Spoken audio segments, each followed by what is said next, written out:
భారతదేశ రాజ్యాంగం డాక్టర్ బాబాసాహెబ్ అంబేద్కర్ గారు రచించినటువంటి రాజ్యాంగం ఈ దేశ ప్రజలకు వజ్ర ఆయుధం లాంటి ఓటు హక్కుని మనకందరికీ కూడా కల్పించింది. ఈ ఓటు హక్కుని దొంగలించి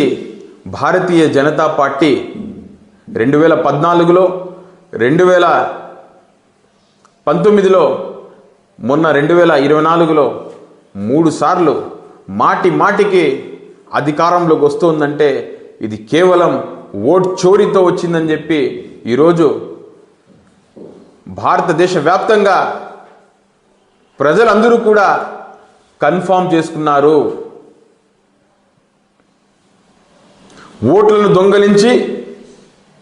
అధికారంలోకి వచ్చినటువంటి భారతీయ జనతా పార్టీ, ఆ పార్టీకి చెందినటువంటి నాయకులు సిగ్గుతో తలదించుకోకుండా భారతీయ జనతా పార్టీకి చెందినటువంటి నాయకులతో కాంగ్రెస్ పార్టీ మీద, రాహుల్ గాంధీ మీద అవాకులు చవాకులు పేల్చడం దయ్యాలు వేదాలు వర్ణించినట్టు ఉందని చెప్పి ఈరోజు తెలియజేస్తున్నాం. గతంలో జరిగినటువంటి 3 పార్లమెంట్ ఎన్నికల్లో మీరు దొంగ ఓట్లతో దొంగతనం చేసి గెలిచినారని చెప్పి అనేటువంటి విషయం తెలిసి కూడా ఆధారాలు లేకుండా ఇన్ని సంవత్సరాల నుండి రాహుల్ గాంధీ గారు మౌనంగా ఉండి దాదాపు 6 నెలల పాటు రాహుల్ గాంధీ గారు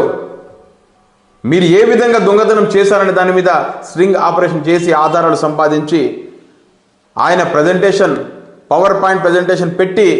మీ యొక్క దొంగతనాన్ని బయట పెడితే కర్ణాటకలోని మహదేవపుర కాన్స్టిట్యున్సీలో దాదాపు 1,250,000 ఓట్లు ఏ విధంగా మీరు దొంగలించారు, ఏ విధంగా దొంగ ఓట్లను చేర్చారు, ఏ విధంగా ఒకే ఇంట్లో 80 మందికి పైగా ఓట్లను చేర్చారో,